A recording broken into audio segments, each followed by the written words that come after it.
Hello everyone, and welcome to Kevin's Seventh Heaven. Today we will read Stave 4 from Charles Dickens' A Christmas Carol, The Last of the Spirits. The phantom slowly, gravely, silently approached. When it came near him, Scrooge bent down upon his knee, for in the very air through which the spirit moved, it seemed to scatter gloom and mystery. It was shrouded in a deep black garment, which concealed its head, its face, its form, and left nothing of it visible, save one outstretched hand. But for this, it would have been difficult to detach its figure from the night, and separate it from the darkness by which it was surrounded. He felt that it was tall and stately when it came beside him, and that its mysterious presence filled him with a solemn dread. He knew no more, for the spirit neither spoke nor moved. "I am in the presence of the ghost of Christmas yet to come," said Scrooge. The spirit answered not, but pointed onward with its hand. "You are about to show me shadows of the things that have not happened, but will happen in the time before us?" Scrooge pursued. "Is that so, spirit?" The upper portion of the garment was contracted for an instant in its folds, as if the spirit had inclined its head. That was the only answer he received. Although well used to ghostly company by this time, Scrooge feared the silent shape so much that his legs trembled beneath him, and he found that he could hardly stand when he prepared to follow it. The spirit paused a moment, as observing his condition, and giving him time to recover. But Scrooge was all the worse for this. It thrilled him with a vague, uncertain horror to know that, behind the dusky shroud, there were ghostly eyes intently fixed upon him, while he, though he stretched his own to the utmost, could see nothing but a spectral hand and one great heap of black. "Ghost of the future," he exclaimed, "I fear you more than any spectre I have seen. But as I know your purpose is to do me good, and as I hope to live to be another man from what I was, I am prepared to bear your company, and do it with a thankful heart. Will you not speak to me?" It gave no reply. The hand was pointed straight before them. "Lead on," said Scrooge. "Lead on! The night is waning fast, and it is precious time to me. I know. Lead on, spirit!" The phantom moved away as it had come towards him.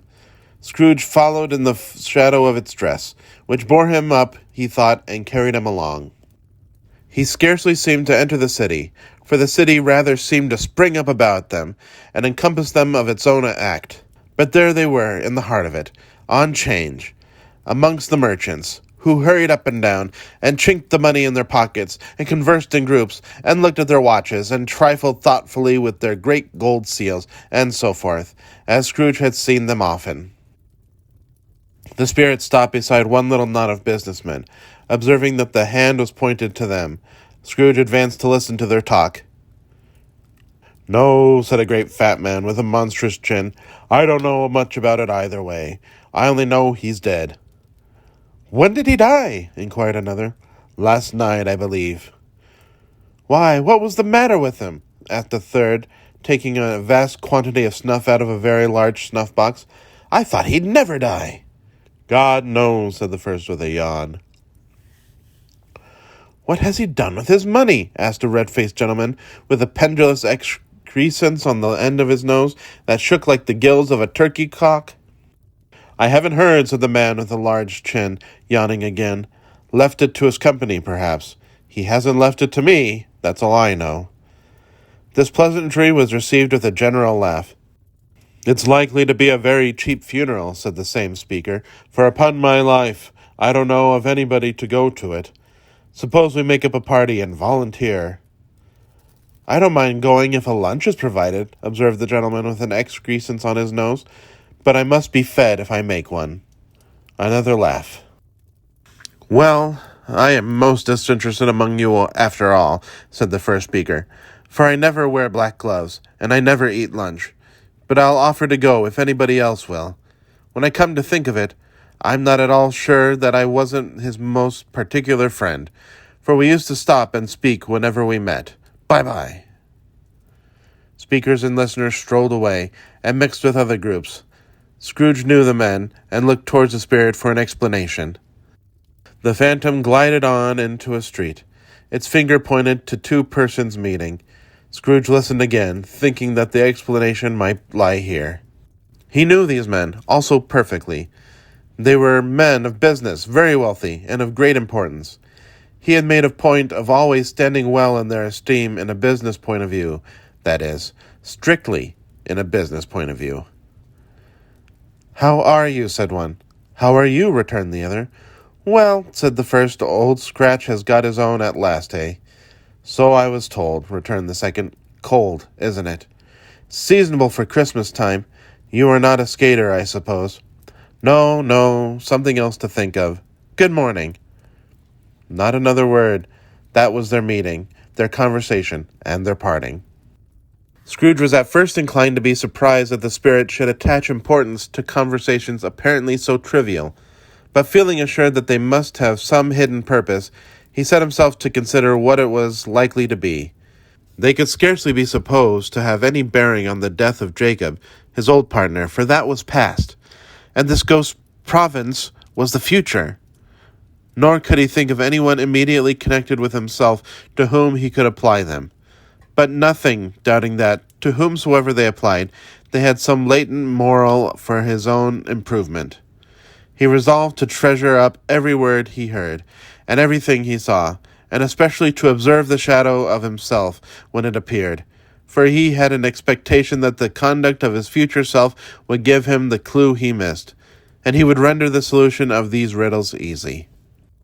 He looked about in that very place for his own image, but another man stood in his accustomed corner, and though the clock pointed to his usual time of day for being there, he saw no likeness of himself among the multitudes that poured in through the porch. It gave him little surprise, however, for he had been revolving in his mind a change of life, and thought and hoped he saw his new-born resolutions carried out in this. Quiet and dark beside him stood the phantom, with its outstretched hand. When he roused himself from his thoughtful quest, he fancied, from the turn of the hand and its situation in reference to himself, that the unseen eyes were looking at him keenly. It made him shudder and feel very cold. They left the busy scene and went into an obscure part of the town where Scrooge had never penetrated before, although he recognized its situation and its bad repute. The ways were foul and narrow, the shops and houses wretched, the people half-naked, drunken, slipshod, ugly. Alleys and archways, like so many cesspools, disgorged their offences of smell and dirt, and life upon the straggling streets. And the whole quarter reeked with crime, with filth, and misery. Far in this den of infamous resort, there was a low-browed beetling shop below a penthouse roof, where iron, old rags, bottles, bones, and greasy offal were bought. Upon the floor within were piled heaps of rusty keys, nails, chains, hinges, files, scales, weights, and refuse iron of all kinds. Secrets that few would like to scrutinize were bred and hidden in mountains of unseemly rags, masses of corrupted fat, and sepulchres of bones. Sitting in among the wares he dealt in, by a charcoal stove made of old bricks, was a gray-haired rascal, nearly 70 years of age, who had screened himself from the cold air without a frowsy curtaining of miscellaneous tatters hung upon a line, and smoked his pipe in all the luxury of calm retirement. Scrooge and the phantom came into the presence of this man, just as a woman, with a heavy bundle, slunk into the shop. But she had scarcely entered when another woman, similarly laden, came in too, and she was closely followed by a man in faded black, who was no less startled by the sight of them than they had been upon the recognition of each other. After a short period of blank astonishment, in which the old man with the pipe had joined them, they all three burst into a laugh. "Let the charwoman alone be the first," cried she, who had entered first. "Let the laundress alone to be the second, and let the undertaker's man alone to be the third. Look here, old Joe, here's a chance, if we haven't all three met here without meaning it." "You couldn't have met in a better place," said old Joe, removing his pipe from his mouth. "Come into the parlor. You were made free of it long ago, you know, and the other two ain't strangers. Stop till I shut the door of the shop. Ah, how it shrieks!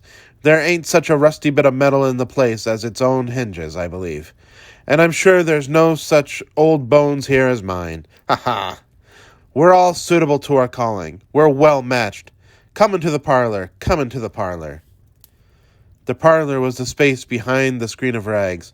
The old man raked the fire together with an old stair-rod, and having trimmed his smoky lamp, for it was night, with the stem of his pipe, put it into his mouth again. While he did this, the woman who had already spoken threw her bundle on the floor, and sat down in a flaunting manner on a stool, crossing her elbows on her knees, and looking with a bold defiance at the other two. "What odds, then? What odds, Mrs. Dilber?" said the woman. "Every person has a right to take care of themselves. He always did." "That's true, indeed," said the laundress. "No man more so." "Why, then don't stand staring as if you was afraid, woman. Who's the wiser? We're not going to pick holes in each other's coats, I suppose." "No, indeed," said Mrs. Dilber and the man together. "We should hope not." "Very well, then," cried the woman. "That's enough. Who's the worse for the loss of a few things like these? Not a dead man, I suppose?" "No, indeed," said Mrs. Dilber, laughing. "If he wanted to keep him after he was dead, a wicked old screw," pursued the woman. "Why wasn't he natural in his lifetime? If he had been, he'd have had somebody to look after him when he was struck with death, instead of lying gasping out his last there, alone, by himself." "It's the truest word that ever was spoke," said Mrs. Dilber. "It's a judgment on him." "I wish it was a little heavier judgment," replied the woman, "and it should have been. You may depend upon it. If I could have laid my hands on anything else. Open that bundle, old Joe, and let me know the value of it. Speak out plain. I'm not afraid to be the first, nor afraid for them to see it. We knew pretty well that we were helping ourselves before we met here, I believe. It's no sin. Open the bundle, Joe." But the gallantry of her friends would not allow of this, and the man in faded black, mounting the breech first, produced his plunder. It was not extensive. A seal or two, a pencil case, a pair of sleeve buttons, and a brooch of no great value were all. They were severally examined and appraised by old Joe, who chalked the sums he was disposed to give for each upon the wall, and added them up in a total when he found that there was nothing more to come. "That's your account," said Joe, "and I wouldn't give another sixpence if I was to be boiled for not doing it. Who's next?" Mrs. Dilber was next. Sheets and towels, a little wearing apparel, 2 old-fashioned silver teaspoons, a pair of sugar tons, and a few boots. Her account was stated on the wall in the same manner. "I always give too much to ladies. It's a weakness of mine, and that's the way I ruin myself," said old Joe. "That's your account. If you asked me for another penny and made it an open question, I'd repent of being so liberal and knock off half a crown." "And now undo my bundle, Joe," said the first woman. Joe went down on his knees for the great convenience of opening it, and, having unfastened a great many knots, dragged out a large heavy roll of some dark stuff. "What do you call this?" said Joe. "Bed curtains?" "Ah," returned the woman, laughing and leaning forward on her crossed arms. "Bed curtains." "You don't mean to say you took 'em down, rings and all, with 'em lying there," said Joe. "Yes, I do," replied the woman. "Why not?" "You were born to make your fortune," said Joe, "and you'll certainly do it." "I certainly shan't hold my hand when I can get anything in it by reaching it out, for the sake of such a man as he was. I promise you, Joe," returned the woman coolly. "Don't drop that oil upon the blankets now." "His blankets?" asked Joe. "Whose else's, do you think?" replied the woman. "He isn't likely to take cold without 'em, I dare say." "I hope he didn't die of anything catching, eh?" said old Joe, stopping in his work and looking up. "Don't you be afraid of that," returned the woman. "I ain't so fond of his company that I'd loiter about him for such things, if he did. Ah, you may look through that shirt till your eyes ache, but you won't find a hole in it, nor a threadbare place. It's the best he had, and a fine one, too. They'd have wasted it, if it hadn't been for me."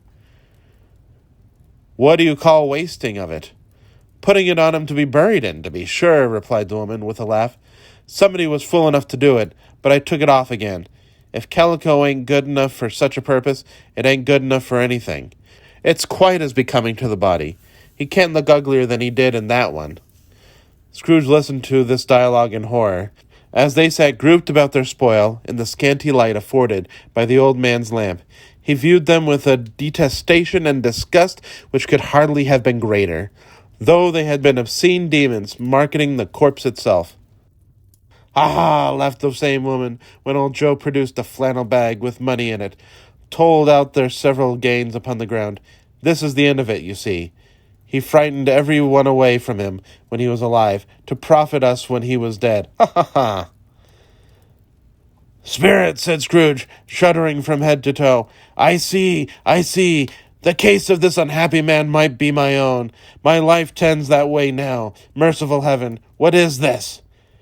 He recoiled in terror, for the scene had changed, and now he almost touched a bare, uncurtained bed, on which, beneath a ragged sheet, there lay a something covered up, which, though it was dumb, announced itself in awful language.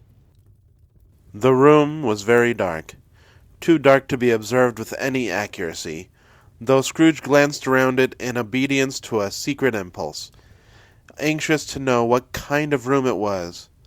A pale light rising in the outer air fell straight upon the bed, and on it, plundered and bereft, unwatched, unwept, uncared for, was the body of this man. Scrooge glanced towards the phantom. Its steady hand was pointed to the head. The cover was so carelessly adjusted that the slight raising of it, the motion of a finger upon Scrooge's part, would have disclosed the face. He thought of it, felt how easy it would be to do, and longed to do it, but he had no more power to withdraw the veil than to dismiss the spectre at his side.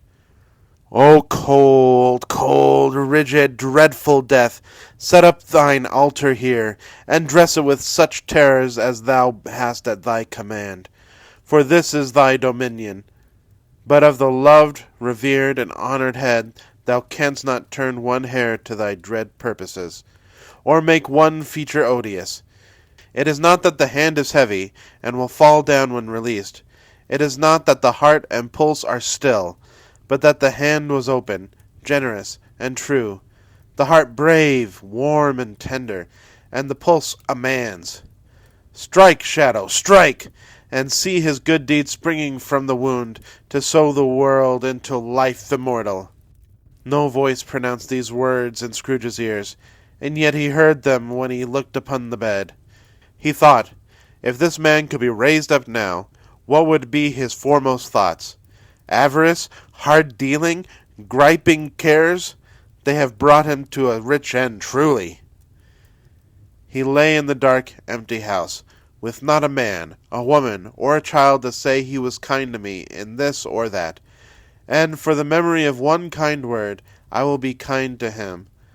A cat was tearing at the door, and there was a sound of gnawing rats beneath the hearthstone. What they wanted in the room of death, and why they were so restless and disturbed, Scrooge did not dare to think. "Spirit," he said, "this is a fearful place.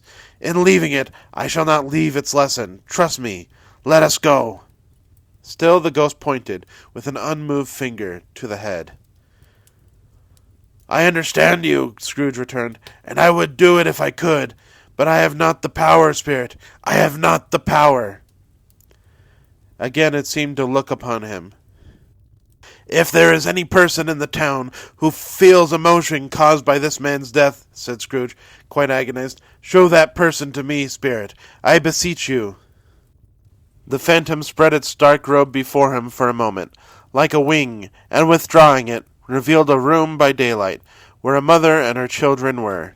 She was expecting someone, and with anxious eagerness, for she walked up and down the room, started at every sound, looked out from the window, glanced at the clock, tried, but in vain, to work with her needle, and could hardly bear the voices of her children in their play.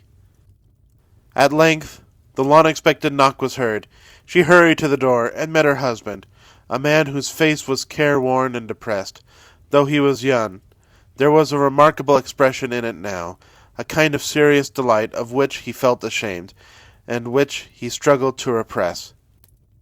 He sat down to the dinner that had been hoarding for him by the fire, and when she asked him faintly what news, which was not until after a long silence, he appeared embarrassed how to answer. "Is it good," she said, "or bad?" to help him. Bad, he answered. We are quite ruined? No, there is hope yet, Caroline. If he relents, she said, amazed. There is? Nothing is past hope, if such a miracle has happened. He is past relenting, said her husband. He is dead. She was a mild and patient creature, if her face spoke truth. But she was thankful in her soul to hear it, and she said so, with clasped hands. She prayed forgiveness the next moment, and was sorry, but the first was the emotion of her heart. What the half-drunken woman whom I told you of last night said to me when I tried to see him and obtain a week's delay, and what I thought was a mere excuse to avoid me, turns out to have been quite true. He was not only very ill, but dying then. To whom will our debt be transferred?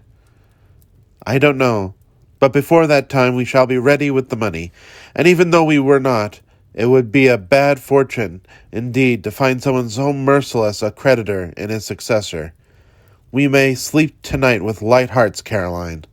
Yes, soften it as they would, their hearts were lighter. The children's faces, hushed and clustered round to hear what they so little understood, were brighter, and it was a happier house for this man's death. The only emotion that the ghost could show him, caused by the event, was one of pleasure. Let me see some tenderness connected with a death, said Scrooge, or that dark chamber spirit, which we left just now, will be forever present to me. The ghost conducted him through several streets familiar to his feet, and as they went along, Scrooge looked here and there to find himself, but nowhere was he to be seen. They entered poor Bob Cratchit's house, the dwelling he had visited before, and found the mother and the children seated round the fire. Quiet, very quiet. The noisy little Cratchits were as still as statues in one corner, and sat looking up at Peter, who had a book before him. The mother and her daughters were engaged in sewing, but surely they were very quiet. And he took a child, and set him in the midst of them. Where had Scrooge heard those words? He had not dreamed them. The boy must have read them out as he and the spirit crossed the threshold. Why did he not go on? The mother laid her work upon the table, and put her hand up to her face. The color hurts my eyes, she said. The color! Ah, poor Tiny Tim! They're better now again, said Cratchit's wife. It makes them weak by candlelight, and I wouldn't show weak eyes to your father when he comes home for the world. It must be near his time. Past it, rather, Peter answered, shutting up his book. But I think he has walked a little slower than he used these few last evenings, mother. They were very quiet again. At last she said, and in a steady, cheerful voice that only faltered once, I have known him walk with Tiny Tim upon his shoulder very fast indeed. And so have I, cried Peter, often. And so have I, exclaimed another, so had all. But he was very light to carry, she resumed, intent upon her work, and his father loved him so that it was no trouble. And there's your father at the door. She hurried out to meet him, and little Bob and his comforter, he had need of it, poor fellow, came in. His tea was ready for him on the hob, and they all tried who should help him to it most. Then the two young Cratchits got upon his knees, and laid each child a little cheek against his face, as if they said, Don't mind it, father, don't be grieved. Bob was very cheerful with them, and spoke pleasantly to all the family. He looked at the work upon the table, and praised the industry and speed of Mrs. Cratchit and the girls. They would be done long before Sunday, he said. Sunday? You went today, then, Robert, said his wife. Yes, my dear, returned Bob. I wish you could have gone. It would have done you good to see how green a place it is. But you'll see it often. I promised him that I would walk there on a Sunday. My little child, cried Bob. My little child. He broke down all at once. He couldn't help it. If he could have helped it, he and his child would have been farther apart, perhaps, than they were. He left the room, and went upstairs into the room above, which was lighted cheerfully, and hung with Christmas. There was a chair set close beside the child, and there were signs of some one having been there lately. Poor Bob sat down in it, and when he had thought a little and composed himself, he kissed the little face. he was reconciled to what had happened, and went down again, quite happy. They drew about the fire, and talked, the girls and mother working still. Bob told them of the extraordinary kindness of Mr. Scrooge's nephew, whom he had scarcely seen but once, and who, meeting him in the street that day, and seeing that he looked just a little down, you know, said Bob, inquired what had happened to distress him. On which, said Bob, for he is the pleasantest spoken gentleman you ever heard, I told him. I am heartily sorry for it, Mr. Cratchit, he said, and heartily sorry for your good wife. By the by, how he ever knew that, I don't know. Knew what, my dear? Why, that you were a good wife, replied Bob. Everybody knows that, said Peter. Very well observed, my boy, cried Bob. I hope they do. Heartily sorry, he said, for your good wife. If I can be of service to you in any way, he said, giving me his card, that's where I live. Pray come to me. Now it wasn't, cried Bob, for the sake of anything he might be able to do for us, so much as for his kind way, that this was quite delightful. It really seemed as if he had known our Tiny Tim and felt with us. I'm sure he's a good soul, said Mrs. Cratchit. You would be sure of it, my dear, returned Bob, if you saw and spoke to him. I shouldn't be at all surprised, mark what I say, if he got Peter a better situation. Only hear that, Peter, said Mrs. Cratchit. And then, cried one of the girls, Peter will be keeping company with someone and setting up for himself. Get along with you, retorted Peter, grinning. It's just as likely as not, said Bob, one of these days, though there's plenty of time for that, my dear. But however, and whenever we part from one another, I am sure we shall none of us forget poor Tiny Tim, shall we? Or this first parting that there was among us. Never, father, cried they all. And I know, said Bob, I know, my dears, that when we recollect how patient and how mild he was, although he was a little child, we shall not quarrel easily among ourselves, and forget poor Tiny Tim in doing it. No, never, father, they all cried again. I am very happy, said little Bob. I am very happy. Mrs. Cratchit kissed him, his daughters kissed him, the two young Cratchits kissed him, and Peter and himself shook hands. Spirit of Tiny Tim, thy childish essence was from God. Spectre, said Scrooge, something informs me that our parting moment is at hand. I know it, but I know not how. Tell me what man that was whom we saw lying dead. The ghost of Christmas yet to come conveyed him, as before, though at a different time, he thought. Indeed, there seemed no order in these latter visions, save that they were in the future, into the resorts of business men, but showed him not himself. Indeed, the spirit did not stay for anything, but went straight on, as to the end just now desired, until besought by Scrooge to tarry for a moment. This court, said Scrooge, through which we hurry now, is where my place of occupation is, and has been for a length of time. I see the house. Let me behold what I shall be in days to come. The spirit stopped. The hand was pointed elsewhere. The house is yonder, Scrooge exclaimed. Why do you point away? The inexorable finger underwent no change. Scrooge hastened to the window of his office, and looked in. It was an office still, but not his. The furniture was not the same, and the figure in the chair was not himself. The phantom pointed as before. He joined it once again, and wondering why and whither he had gone, accompanied it until they reached an iron gate. He paused to look round before entering. A churchyard. Here, then, the wretched man, whose name he had now to learn, lay underneath the ground. It was a worthy place, walled in by houses, overrun by grass and weeds, the growth of vegetation's death, not life, choked up with too much burying, fat with repleted appetite. A worthy place. The spirit stood among the graves, and pointed down to one. He advanced towards it, trembling. The phantom was exactly as it had been, but he dreaded that he saw a new meaning in its solemn shape. Before I draw nearer to that stone to which you point, said Scrooge, answer me one question. Are these the shadows of the things that will be, or are they shadows of the things that may be only? Still the ghost pointed downward to the grave by which it stood.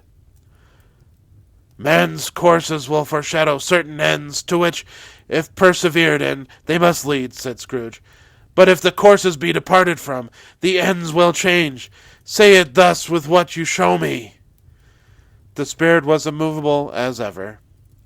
Scrooge crept towards it, trembling as he went, and, following the finger, read upon the stone of the neglected grave his own name, Ebenezer Scrooge.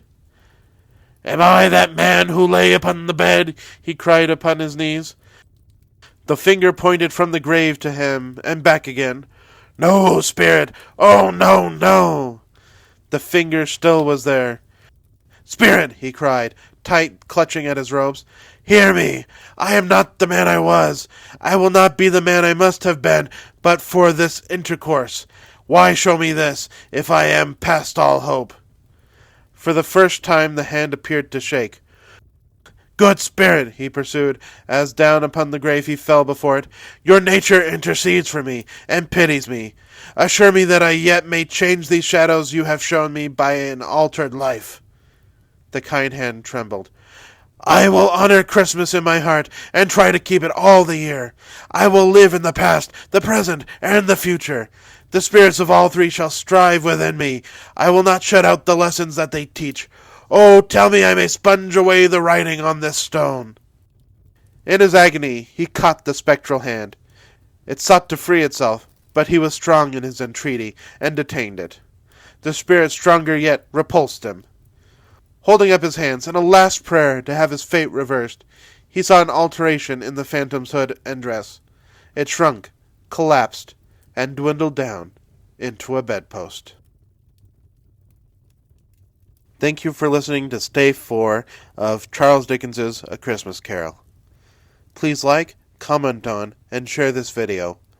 Also, please subscribe to Kevin's Seventh Heaven on YouTube, and make sure that notification bell is set to all. It would really help me out, and I'd be very grateful to you.